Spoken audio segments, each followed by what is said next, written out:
Good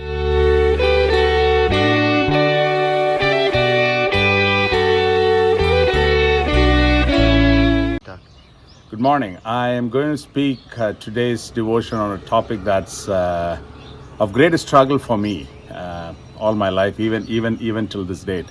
The topic is relationships. Few years ago, when we were in school, if someone came to the school for a retreat and spoke about relationships, the only thing that will kick our minds because of the hormones that are raging in us is boy-girl relationships.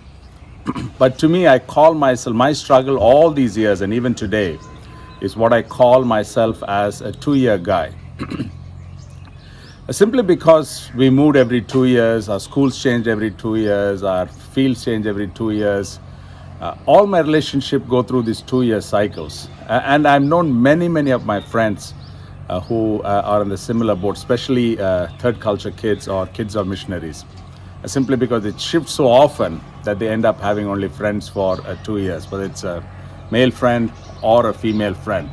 Sometimes I wake up in the morning, look at my wife next to me, or sometimes during the day when my wife past me, I look at her and just go through this moment of wonder thinking, dude, it's been 16 years since we're married to each other. God only knows how we've been together for more than 2 years. But the reality is, in today's world, if we look at our Facebook friends list or Insta friends list or Snapchat's group mates, we end up seeing hundreds, and so for some of us it runs into the thousands, but yet we end up being very lonely people.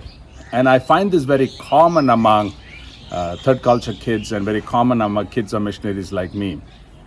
One of my friends has what I call a 3-year cycle, one of my friends has a 4-year cycle. That's because that's the amount of time they took to move from one place to another. I'm recently a part of a group that's conversing about various issues of cross-cultural kids or kids of missionaries.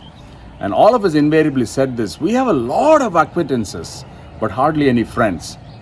But the reality, my brothers and sisters, is that we all need to live in a relationship. We all need friends to go through life. And that's how God designed us. God did not design us as lonely men or lonely women to go through life as lonely men and women. It doesn't matter whether you're an introvert or an extrovert, whether you are any of the types of personality that you can think of. The reality is we all need and crave for relationships. And for me, going through this life in these 2-year cycles, there are only two things that have sustained me. And the first thing may sound very cheesy and very simplistic, but that's the reality. John 15:15, Jesus declares himself to be our friends. And to me, through these moments of crisis, through these moments of chaos, whenever there has been an issue with life or issue feeling lonely, feeling depressed, my only place where I restored my sanity was in the friendship of Jesus. So my prayer this day is that you would take that call of Jesus from John 15:15, where he calls us friends, and that you'd make him your friend. If he already isn't, and if he is, may I pray and I hope that you would deepen that relationship with him on a daily walk with him, whether through your quiet time or through your daily Bible study that you spend with him. The second thing is we all need, and it's more common among women than it is among men, is this term called BFF. We men don't use the term BFF as often as much as women would, but the reality is we all need our own BFFs, best friends forever. And for people like me who struggle with these 2-year cycles, it's difficult to trust someone beyond the 2 years. Two or one things happens for me. One, I struggle to trust anyone for 2 years and I end up not trusting them at all.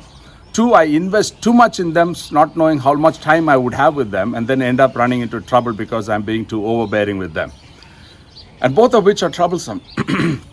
In the Bible, we see many friends, many relationship of thick and tight, none better than David and Jonathan. Jonathan even went against his own father to be loyal to his friend. The reality is, do we have a BFF like that? Someone who would fight everything for us. And I think the reality is we as human beings need one like that. And most often than not, we don't have a best friend like that, is simply because of one critical lacking component: vulnerability. We are scared to be vulnerable. And if you are vulnerable, we end up being abused because of that vulnerability that we show to our friends. And unfortunately, that's the reality of the world, where either vulnerability is absent or is abused. My prayer is that each of us will find a friend like Jonathan, undergirded by the friendship with Jesus, and enjoy a life of relationships that is loving, fulfilling, and complete as God intended it to be. Thank you, and God bless you.